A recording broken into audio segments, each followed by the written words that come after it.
Continue our Nigerian party snack series where we make African favorite sweet snacks come alive one bite at a time. In this episode, we're making two crunchy classics, Nigerian buns and kokoro, the traditional corn-based snack loved across Yoruba kitchens. You will learn the step-by-step dough technique, how to get the perfect frying consistency, and a few tips that guarantees that golden crispy texture every time. Don't forget, if you want detailed recipe, leave a comment below and I'll share it with you. Hit the like button if you love Nigerian snacks and let's get into that crunch. We're starting off with our crunchy Nigerian buns. And into a bowl, I have sieved some flour, some nutmeg. I'm just raising that up so that you see. And to that bowl, I'm going to be adding my sugar. I'm going to be adding a pinch of salt. I'm going to be adding baking powder, and then I'm going to mix that up first.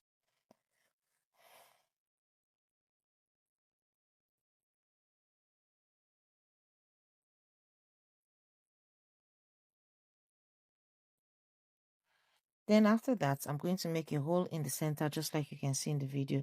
And I'm going to crack up an egg and put that in that hole that I've created. To that, I'm also going to add my melted butter and vegetable oil.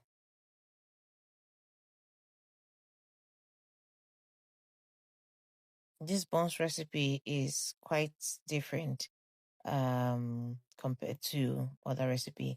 The first time I marketed this and people bought this. In fact, I said, "Oh, this is buns," and then people started calling it cake buns, because it's really crunchy on the outside and the inside is has a texture of a cake. So just watch how I am doing this in the video. There's a reason why. So we have mixed up our egg and our butter together, and you can see how it is. It has like lumps in it. It is perfectly okay. That's exactly what we want. Now into this bowl, we're going to pour in our milk. You can either use milk or use water, but I'm using milk because I want a rich dough and I want a cake-like dough. Into that milk, I've added vanilla syrup into it. You can decide to add whatever flavoring you want, but I've added a little bit of vanilla syrup. You can see the motion that I am doing. I'm lifting, I'm not over mixing. Exactly. That's what you want to do. You want to do till it comes together slightly. The dough is going to be a bit tacky, but it won't be like watery. So you want to mix that up continuously. Those crumbs we are forming are the things that are going to get crunchy later. So add up your milk. If you want the recipe, the exact quantity, leave a comment in the comment section and I will give it to you. So you see what I'm doing. I'm trying so much not to over knead these buns. I'm trying so much not to overknead this, but this buns is literally like, I'll call it a crackling buns, because the outside is it has cracks. It's not your regular buns that is round shaped and then it cracks from the inside out. No, this is exactly what it is. So after we have mixed it up exactly like this, just cover this up and allow to rest for 20 minutes at room temperature, meaning you can leave it on your counter or your table. It doesn't need to go into the fridge because we have used butter and we don't want that butter to firm up again. So just leave it out on your counter.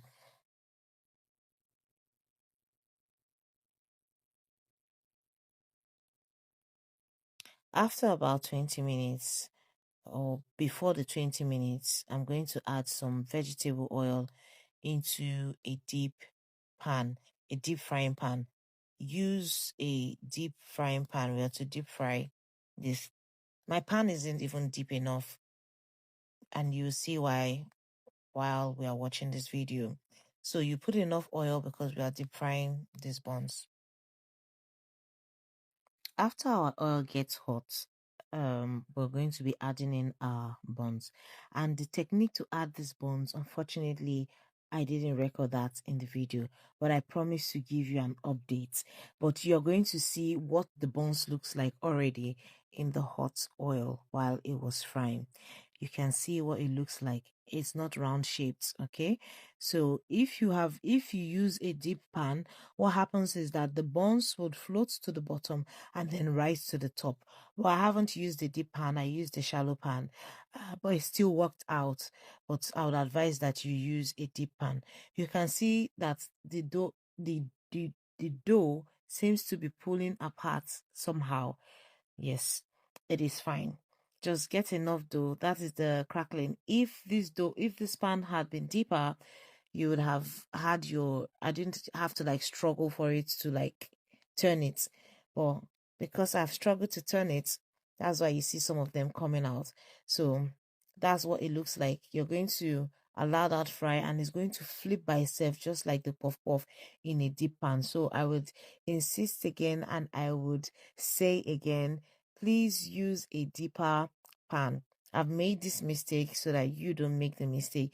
Use a deeper pan, like a pot, something deep that you can use to fry your buns. Now, the size of your buns, it all depends on you. You can cut it to whatever size you want to cut yours. So we're going to allow that fry and turn to golden brown.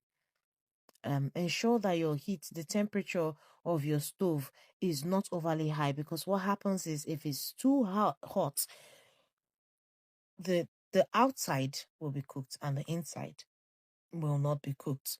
And if your oil is too cold, it will absorb so much oil, it becomes very soggy and very oily.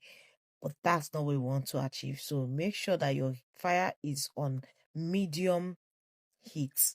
It's on medium heat. You have to study this by yourself. You have to see that this is the triggering movement you want to see in the little triggering movement of the oil. That's what you want to see. We don't want a quiet oil and we don't want the oil that is overly bubbly. Okay, so you just keep doing that, keep turning. For the buns that doesn't flip by itself, you can aid it to flip, but most times they usually flip by themselves once one side has browned off.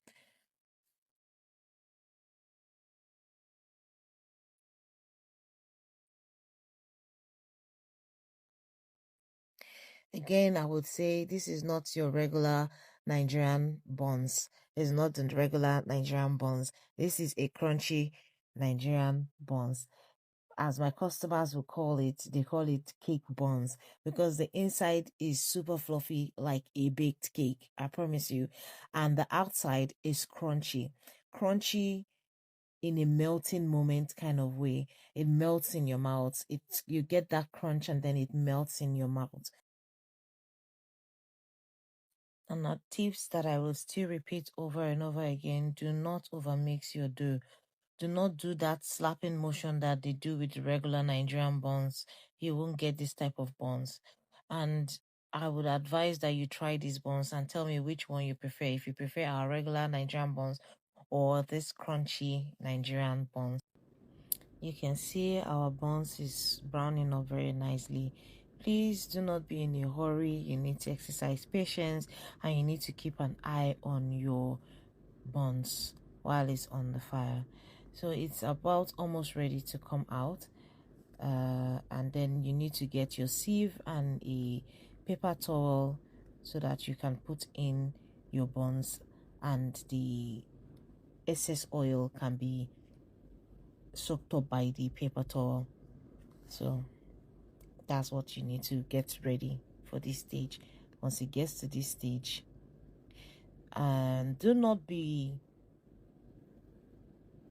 tempted to want to keep frying your dough because your feeling is not yet crunchy when it comes out. For this kind of dough, it will be crunchy as soon as it has become a little bit cold. It will be crunchy. So just take it out and gently put it into your prepared paper towel sieve so that it can absorb excess oil. Do not be tempted to leave it in the fire to get more crunchy. No, that it doesn't work that way. It would get crunchy as soon as it cools down just a little bit. You can see that it is holding already. It can hold itself already like this. It was scattering before. Now if you look at the bottom of this my pan, you can see that the buns has some of them stuck to the bottom of the pan, and that's because I didn't use a deep pan, a pan that was deep enough. It shouldn't have happened like that. So but those crunchy bits, they are lovely. You like them. They're not soft on the inside, they're just crunchy because they're small. So just get out all your buns and allow the excess oil to drain off on your paper towel.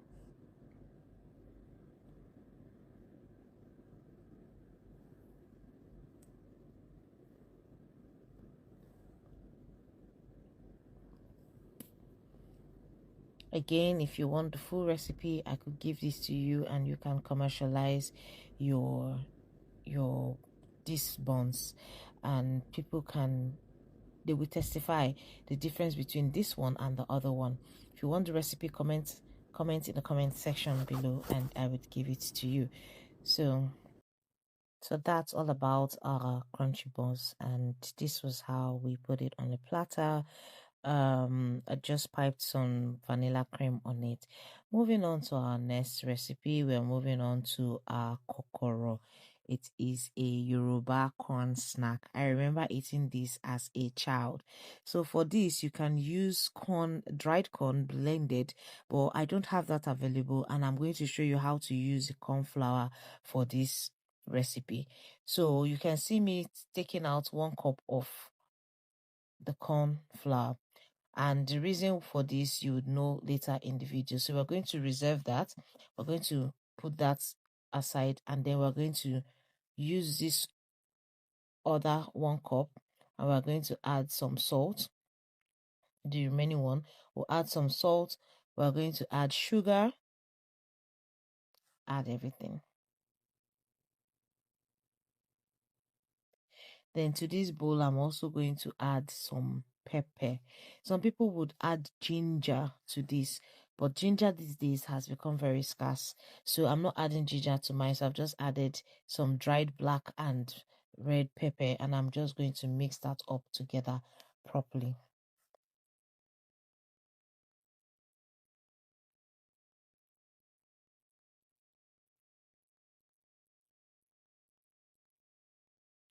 So into a pot, we are going to add water, and we're going to allow that water boil. Like I will say, if you want the recipe, full recipe, comments, and I will drop you the recipe. And I'm going to pour in all that corn flour, and I'm going to begin to turn it. You're going to begin to stir. It's going to feel hard. It's going to firm up very quickly. It is corn flour after all. So it's going to look like as if you were making swallow. So you're going to stir that continuously until you have mixed everything properly. At some point, if you find out that the temperature your stove is too high, reduce it, because this is the motion. We're just going to continue doing this. We want this to cook. We need it to cook. You see that the color is changing a little gradually. Okay, we need that to cook, and we need everything mixed in evenly. Everything mixed in evenly.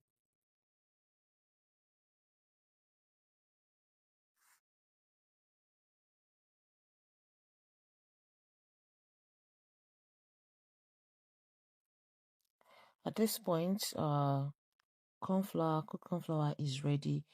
So on a clean surface, we are going to pour out this corn flour, dust with some of those, the ones we left behind and reserved. Just dust your surface and then put this corn flour on there, because we're going to need all that remaining corn flour into this cooked corn flour. We're going to put in all that corn flour powder into the cooked corn flour.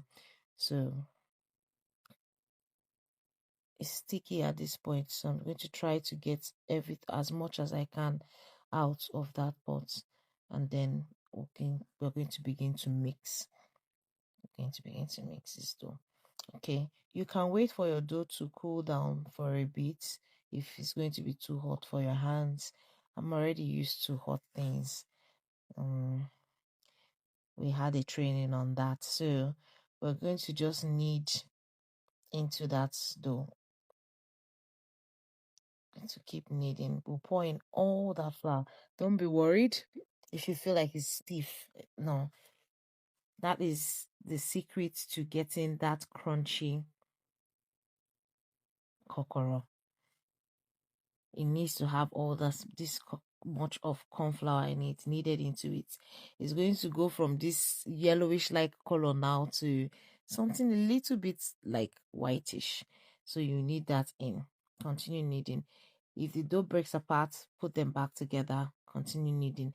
Don't be worried. Keep putting that in.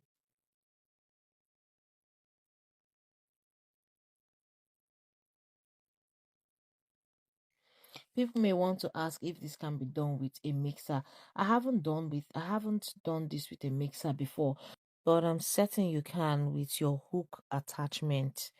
The hook dough attachment from your standing mixer should be able to do this kneading for you. But it's not difficult. It's actually very easy compared to kneading of a bread. This is fine. So this is the motion we're going to continue till we have incorporated the whole corn flour.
At this point, our dough was firming up. Um, well, we have to use all the flour.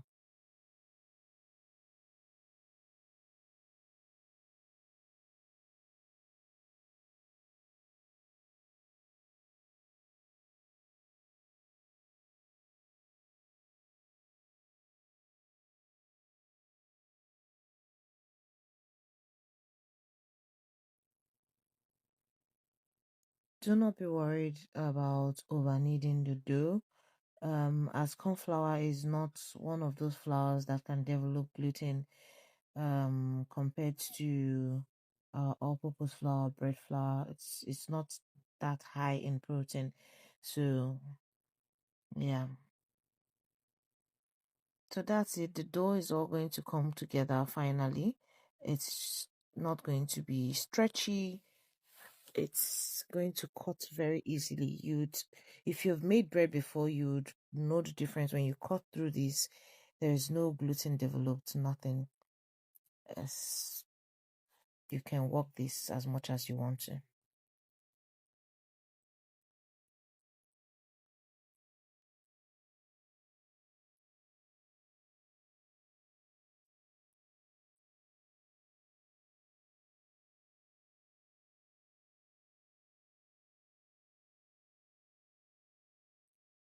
can see how the dough is looking.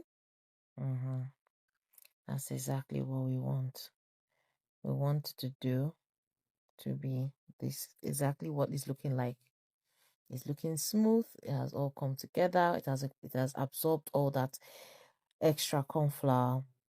I'm just going to clean up my surface and get ready for shaping of our kokoro.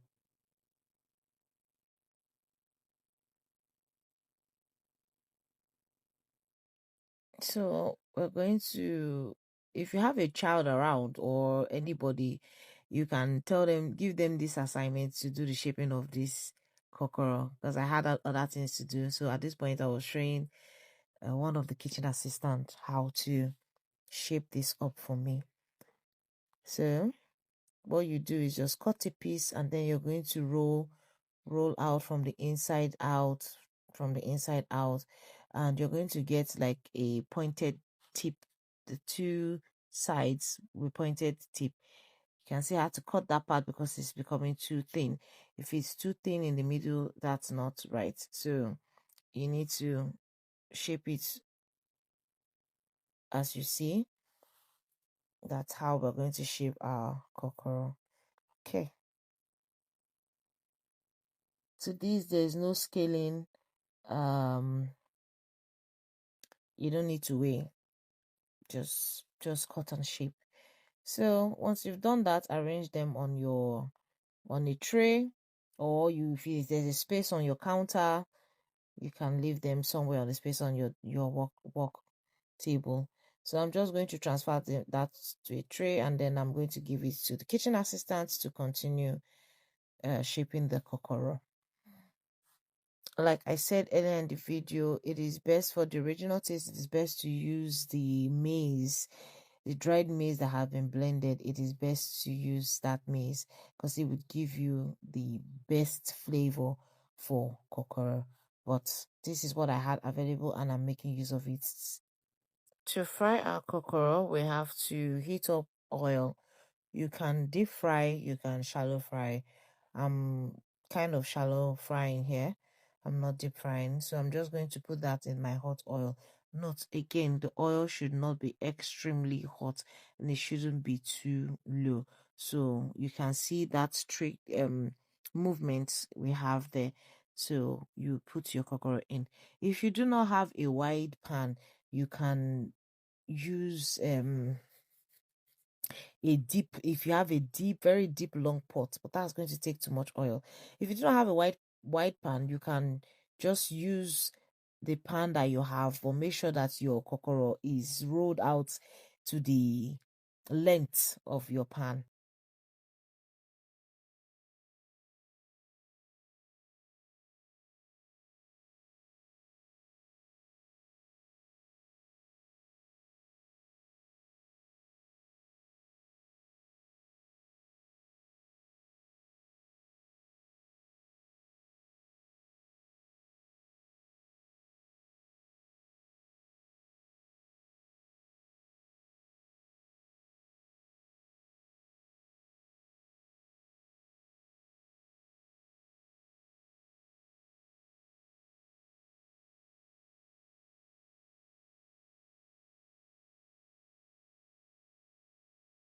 Ensure to always come back to check your kokoro because it burns very quickly.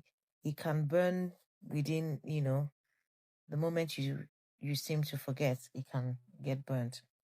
So ensure that you're checking your kokoro. So I'm just going to keep shaking. That's how I'm not flipping with a spoon yet because it's not yet firm. So you just shake your pan. That's why I'm shallow frying. I'm not using too much oil so that I don't spill.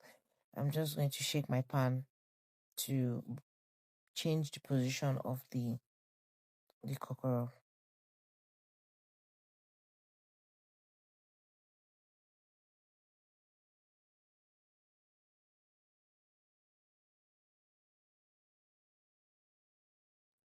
Just like our crunchy buns, it's not going to be entirely hard in the pan.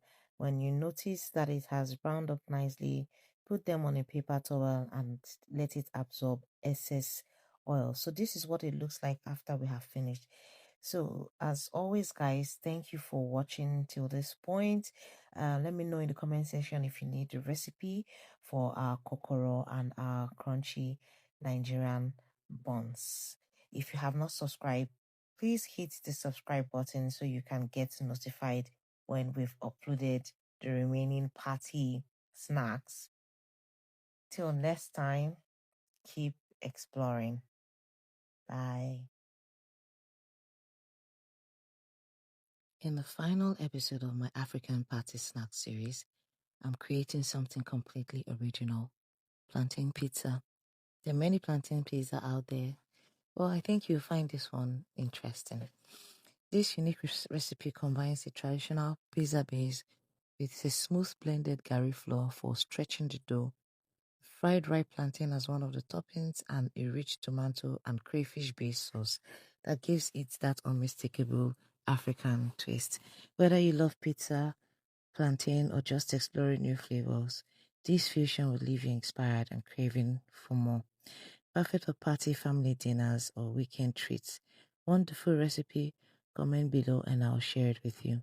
Subscribe for more creative African fusion recipes that turns everyday ingredients into delicious global dishes. So let's get cooking. Into the bowl of a lukewarm water, I'm going to be adding sugar. To that, I'm also going to add a yeast, and then I'm going to allow that to bloom, allow that to ferment. So give that about, let's say, 5 minutes to ferment. After 5 minutes, it should be looking like this. Okay, at this point, we're ready to use our yeast mixture. In the bowl of a standing mixer, I'm going to be adding my sieved flour. I'm using all-purpose flour. This recipe can also go with bread flour, but this is what I have available. So into that all-purpose flour that I have put in, I'm going to be adding some salt. And then I'll be adding vegetable oil.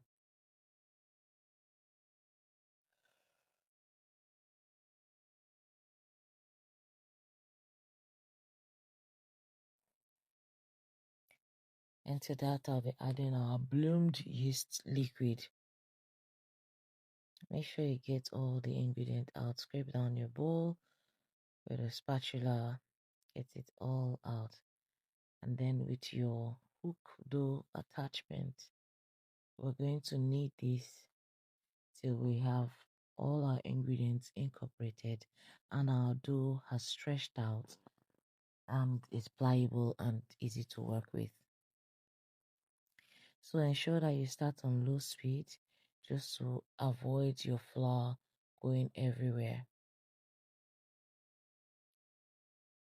And once your mixture has come together, you can increase your speed to medium.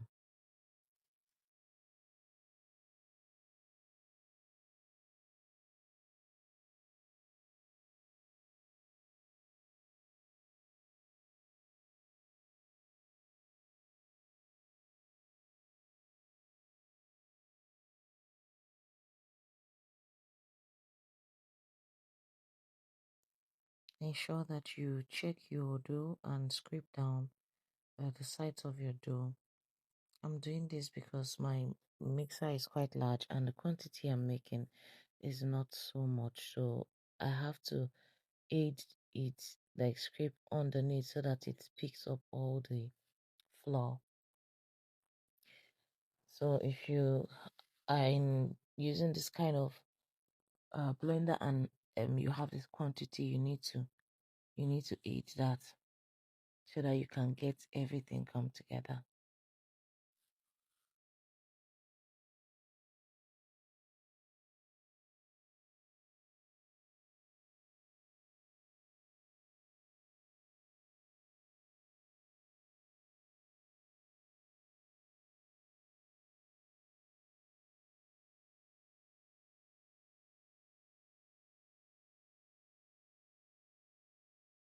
Now you see the dough is picking up everything.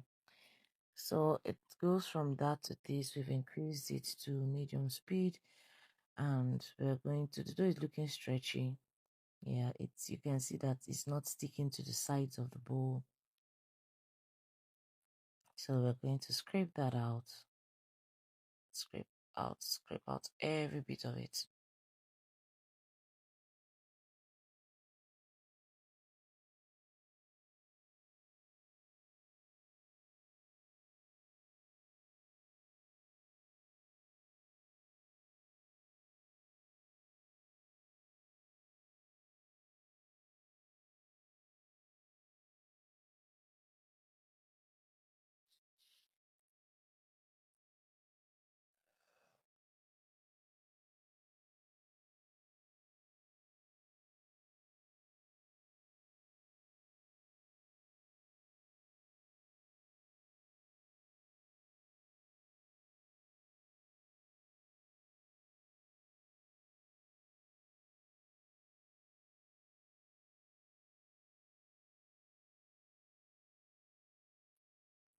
Ensure to grease your palm before you pick your dough, especially if it's a bit tacky. Just rub a little bit of vegetable oil or olive oil, whatever, and then grease your palm. Yeah, you can see how our dough is looking. Looks really, really nice, and it's pliable. So we're going to put this in a bowl and let this go into the fridge. This is going to go into the fridge for the first proving. It's just so that it slows the proving time and develops the flavor of the pizza. So I have brought it out of the fridge. You can see it did rise a little, and this is a very small bowl, so it did rise a little. So I'm going to take it out, I'm going to deflate it, and I'm going to transfer it into a bigger bowl, and then I'm going to allow that rise for the second rising. Now what you see there in the yellow cup is our gari that I have blended very smooth just to achieve the semolina flour that is used for pizza. um as I do not have the original one, but I'm going to improvise with that. So I'm going to take this out of the bowl, and I'm going to transfer it to another bowl for second rising.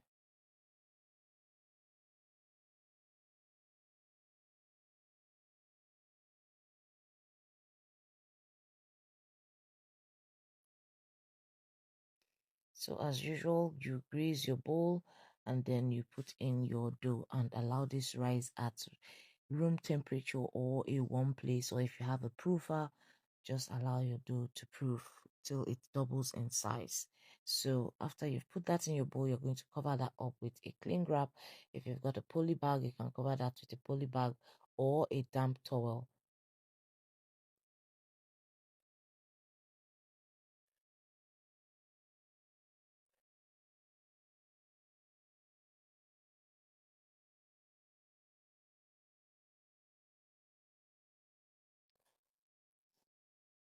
While that is rising, I'm going to go ahead to start off my some of the toppings I'm using for the pizza.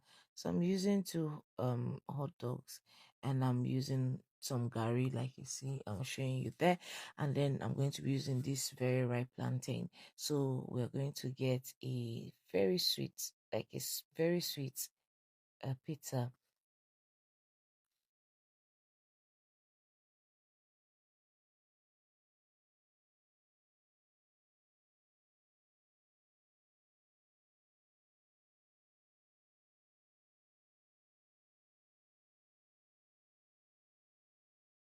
So I decided to chop up my plantains in slants. You can dice them or you can put them in circles. Whatever shape you want to put your plantains in, that's fine. I decided to put mine like this. Just cut it in slants.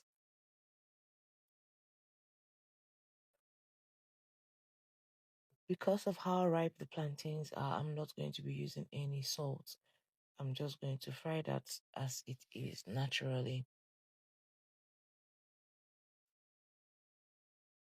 I'm also going to cut up my hot dogs and I'm going to fry them. Just pan fry them.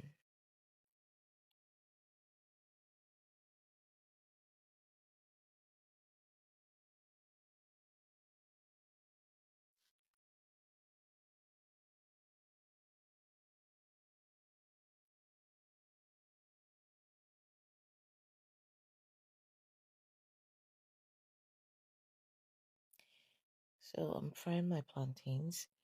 Um, I'm deep frying them. Not too much oil though, but just frying the plantains. Okay, while that is happening, our dough has risen. You can see it has actually doubled in size, and I've floored my surface with all-purpose flour. And I'm going to be adding my blended gari. It's very, very smooth at this point, like just slightly different than flour texture. We still have some texture to the gari, but it's very smooth. So you're going to put your pizza dough straight up there, and then you're going to dust some more flour on your pizza, and you're going to begin to stretch out your pizza dough. I am yet to learn the art of stretching out the pizza dough like you'd find the original pizza makers do. So I'm just going to stretch out the dough the way I can stretch out the dough. Yeah.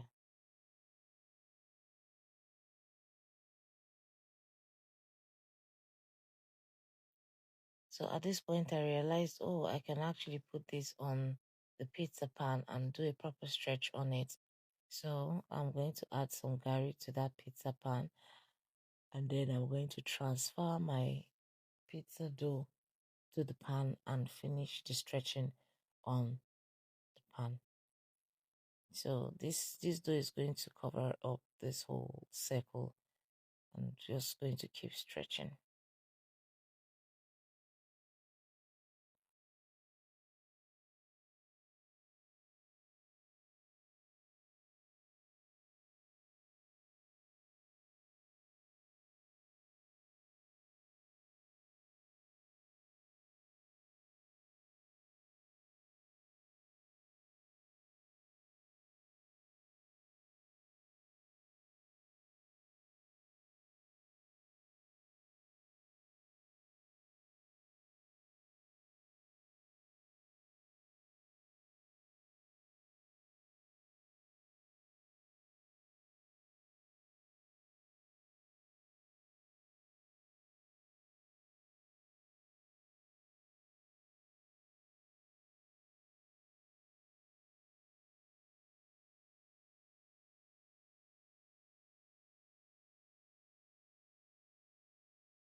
A few centuries later, we had our dough stretched out, and you can see me trying to just keep pushing to the side so we can build that edge. Just going to rotate my pan continuously using my fingers to make that dent. I'm just going to keep pressing till I have gotten the edge. So sorry, my pan is not showing like in full in the video. Well, it took me a little while to stretch out the dough. And then I'm going to dock my dough. I've talked about docking in one of my previous videos when I made a goosey frangipani tart. So we're going to dock our dough, and this is to avoid the dough from puffing up and allow the air to circulate from underneath. So once I'm done docking my dough, I'm going to put a parchment paper on this because I want to blind bake. Blind baking means I want to pre-bake this before I put my sauce and other things. So I've put that fry pan as a weight. While my dough is baking in the oven, pre-baking, I'm just arranging my toppings. You can see my plantains. I'm using the fried plantains, some fried hot dog, some onions, some black olives, and then our tomato based crayfish stew and some curry leaves. I'm going to be using that as my topping. So this is what my pizza dough looks like after blind baking. And to this, I'm going to be adding my tomato based crayfish stew. Now, normally the Italians would use the marinara sauce, and that is usually cooked with just tomatoes and some garlic, brown sugar, Italian seasonings, oregano, basil. So mine doesn't taste anything like that. This is more Nigerian flavored, Nigerian taste. So if you want this recipe, let me know in the comment section and I would gladly give you the full recipe. So I'm just going to pour this sauce all over the round circle, and we're going to leave out the edge. We just put it in the middle, um, and that's it. We put it in the middle. We avoid the edge area. We're not putting on the edge, just the middle of it. And then after we have put our tomato base and evenly distributed it, we're going to be adding our toppings to this. Um,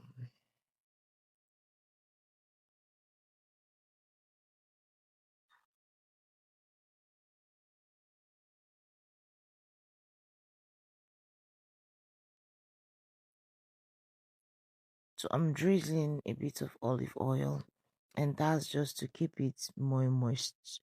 So you can drizzle vegetable oil if you have that.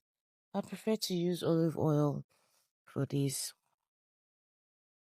Yeah, in on top of the sauce and on the sides of that's on the edge that we've created, I've also drizzled some olive oil. So I'm going to add my plantain topping.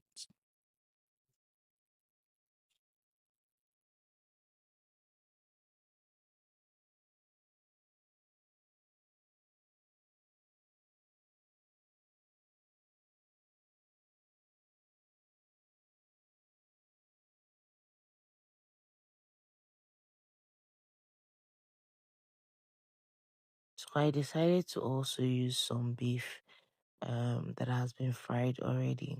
I've got some leftover beans and I've just asked that it be brought.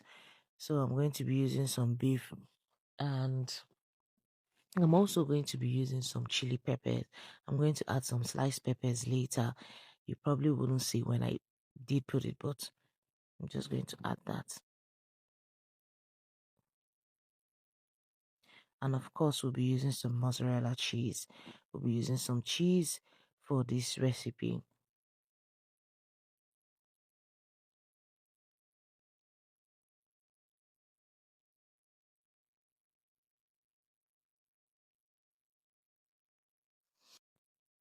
If you do not like any of the topping here, you can add what you prefer. You don't need to use exactly what I'm using. Pizza can have different toppings. If you're a fan of chicken, you can use turkey, you can use like put raw egg in the middle. It's still going to go into the oven and it's going to cook. You can put in vegetables if you just want to stick to only vegetables. You can put in beef, you can put in goat meat, you can put in some lamb, um whatever you want.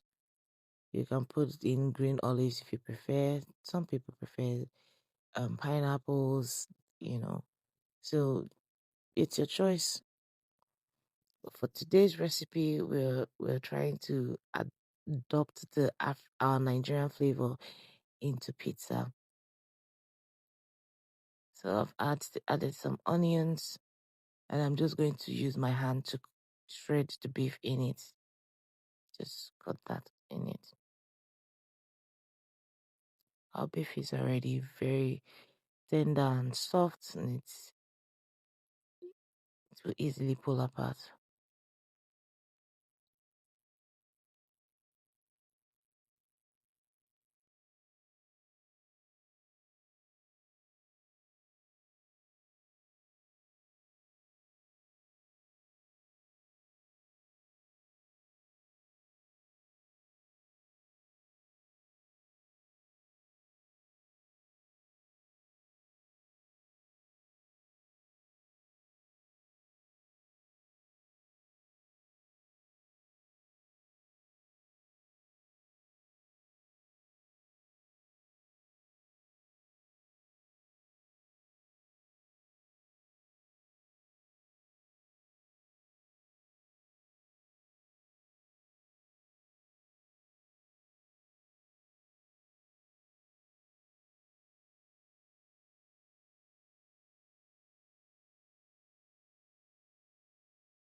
And that's a wrap on my African party snack series, from puff puff to crunchy Nigerian buns, kokoro, fed cook, and now this bold plantain pizza fusion. We've traveled across Africa, one delicious bite at a time. Each of these snacks tells a story of flavor, tradition, and creativity. And I hope they've inspired you to bring African street food right into your kitchen. If you've enjoyed this series, don't forget to like this video, drop a comment about your favorite snack, and subscribe so you don't miss what's coming next. Because this isn't the end, it's just the beginning of more African fusion food adventures right here on this channel. Thank you for being part of this journey. For every like, comment, and share, it truly helps this channel grow. Stay tuned, stay creative, and keep making food that tells a story. Until next time, keep exploring. Bye.